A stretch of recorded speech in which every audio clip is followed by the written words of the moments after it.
E nós estamos recebendo aqui no estúdio o primeiro-tenente do Corpo de Bombeiros, Pedro Bento Bezerra, e o Pedro Bento vai falar conosco exatamente sobre esse período que é sempre aquele em que o Corpo de Bombeiros é muito demandado por conta de incêndios, né? Só essa semana a gente já viu aquele caso do troca-troca, mas também nós vimos alguns registros que telespectadores mandaram para nós de áreas onde tem muito lixo acumulado e as pessoas colocando fogo naquele lixo.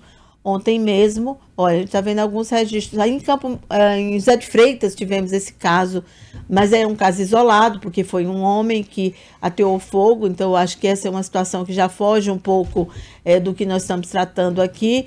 Esse homem está preso, inclusive pela polícia, mas ele poderia ter causado uma tragédia de grandes proporções, já que lá tinha botijão de gás, tinha centenas de pessoas que estavam reunidas.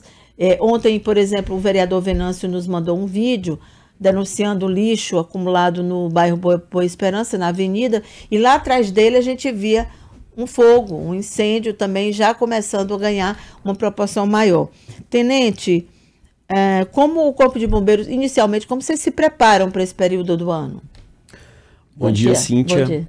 Nesse período do ano a gente sempre tem um reforço de efetivo, seja com viaturas de acesso mais rápido, no caso picapes, com kit incêndio, porque as picapes elas têm um alcance maior, ela consegue vencer terrenos mais dificultosos do que o nosso caminhão, que a gente chama de ABT, Auto Bomba Tanque, aqueles caminhões que pesam mais de 10, 15 toneladas, né? E o reforço de efetivo, geralmente a gente dobra o número de guarnições e dobra o número de efetivo também do serviço. Entendi. E o tipo de ocorrência está mesmo relacionada ao que vocês chamam de fogo no mato, assim, a ocorrência que mais comum nesse período? Nesse período, a incidência do fogo no mato aumenta muito. Na primeira metade do ano, geralmente de janeiro a junho, a gente tem uma quantidade bem pequena. Já quando chega essa época conhecida como BR-Obró, e um pouco antes, a gente vê as ocorrências multiplicadas por 10, né? Enquanto a gente tinha 1 2 por dia, a gente foi com 10, 20. Nossa, é muito. É muito, né? E a principal causa é a própria população fazendo as queimadas, de modo irregular.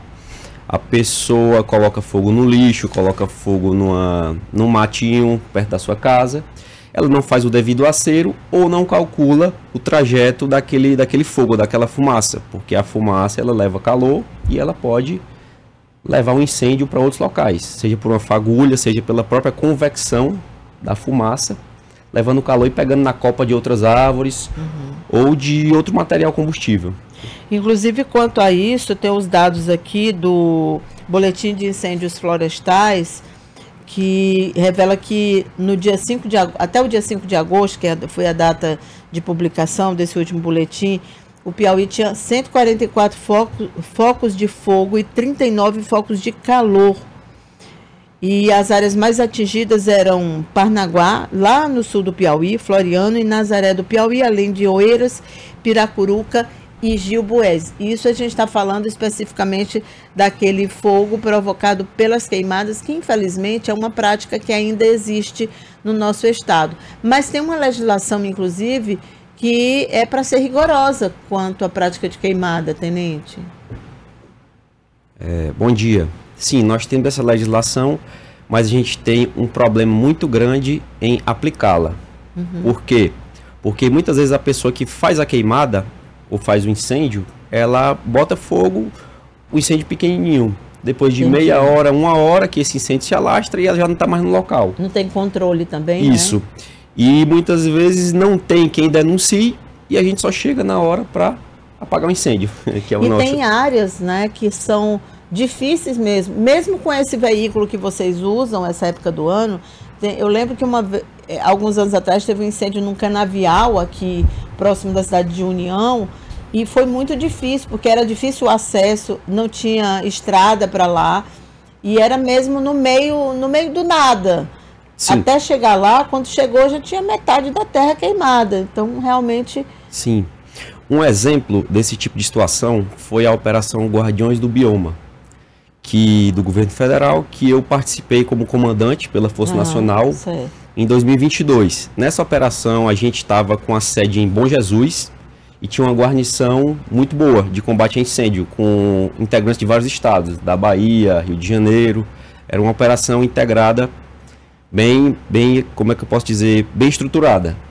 E muitas vezes a gente era chamado para alguma ocorrência que era a 100, 120 quilômetros, 200 quilômetros da sede.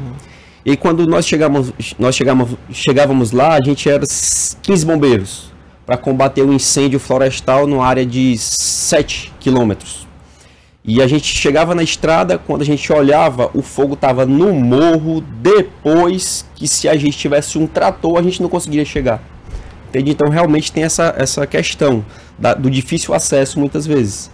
O senhor acha que falta mais conscientização da população o resto do ano? Então, assim, não seria o caso...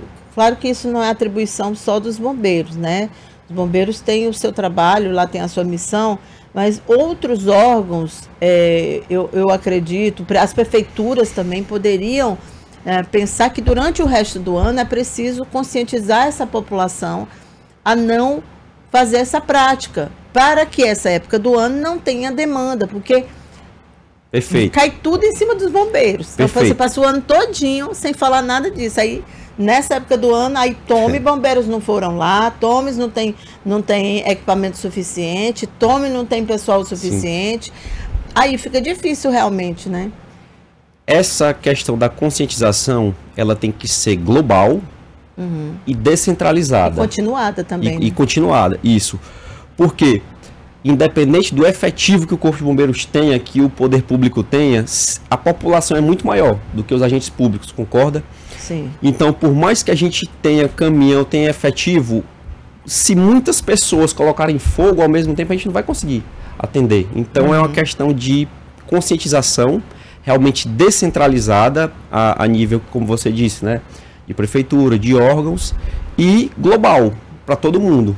A pessoa que está na cidade tem que ter essa informação, a pessoa que está lá no interior, afastado, também tem que ter a situação, porque senão o problema vem de todos os lugares. Como eu falei, a gente estava numa sede em Bom Jesus e tinha ocorrências a 200 km de distância. É muito difícil, além da distância mesmo, já ser um dificultador, você já tem ainda o difícil acesso, então é distante. Fora as proporções que ele toma, que o incêndio toma. Sim, que é muito rápido, né? Não dá para lutar contra um incêndio. Sim. Só se fosse, de fato, não sei nem como para chegar.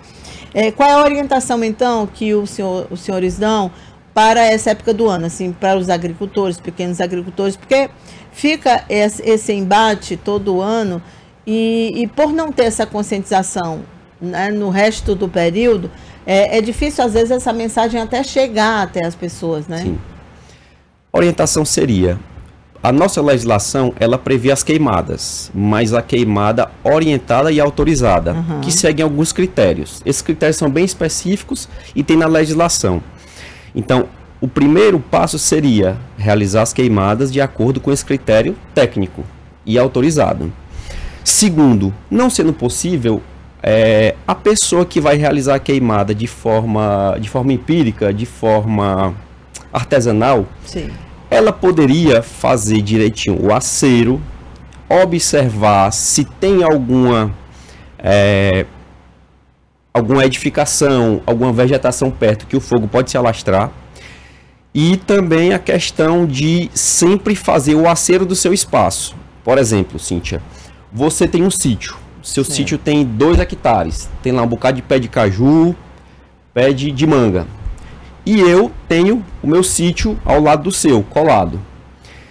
Se eu faço uma queimada e eu não faço o meu acero, não faço a retirada do material orgânico, não faço a retirada dos galhos, das folhas, muito provavelmente, se eu fizer uma queimada pequena, ela vai pegar fogo nesses materiais, vai passar para o seu sítio. Sim. E aí no seu sítio, se você tiver o seu acero, se você tiver a sua poda das árvores, vai dificultar bastante chegar no seu. Então, mesmo que eu não tome o cuidado, se o proprietário da terra tomar o cuidado e fizer a parte dele, também diminui muito a incidência de incêndios florestais, que nesse caso a gente chama vulgarmente de fogo no mato, né?